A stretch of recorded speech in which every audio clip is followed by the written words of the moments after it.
First day in pads, what was your impression? What did you think? Well, there's always good and bad. I know Coach Wolford said the same thing, but we've got a lot of young guys that we've got a lot of experience that we haven't had in the last couple of years. So there's a lot of guys playing for the first time. So I think the thing we're trying to see is just consistency in what we're doing mentally.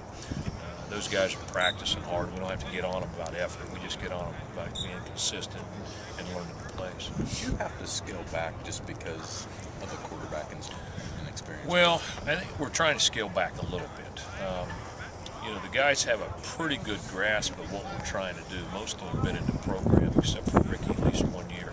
I guess Tanner Gary 1 year too. So they've got a pretty good grasp. I think the thing that we're seeing is we are scaling back a little bit on defense, and they're doing that to try to get some young guys ready to play, and that's kind of helped us because we're not seeing a lot of different things defensively. So, we've pretty much thrown in about what we would do regularly, but we have scaled back on a few things, yes.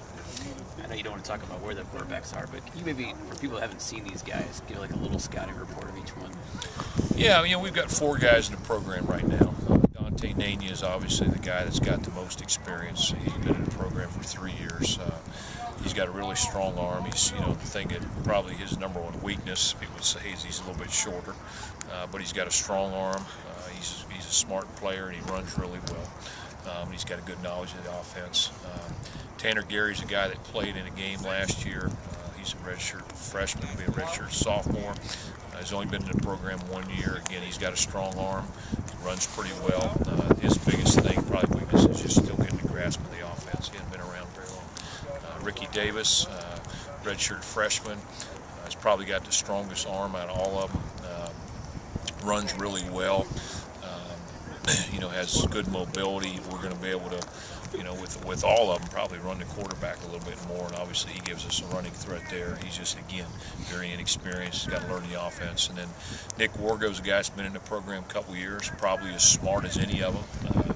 Maybe if I had to put him on the board, he'd be the smartest of them right now. He's got a good grasp. He probably has less arm out of all 4 of them, but his timing's pretty good. He still runs pretty well. So the thing you get with all of them, they all got pretty strong arms. They all 4 run pretty well, and we're going to be able to do some things in the running game to help our line. But there's just a lot of inexperience there. Coach, you've been around football for a while. The decision that came down yesterday with Northwestern, your thoughts? Well, you know what? I saw it. I did not. I'll be honest with you. I didn't see everything that happened as far as giving the players rights and things like that and paying them. I guess that's what you're talking about. I didn't see really what happened, but I came up a while ago. I still think I understand where the players are coming from. I know that there's a lot of money involved, so I've kind of back and forth. I came up where I was getting a full scholarship, and I was very grateful for that because there's a lot of kids that had to pay for their schooling. But with the way that the money is right now, I can see how they feel. And so I really don't have an opinion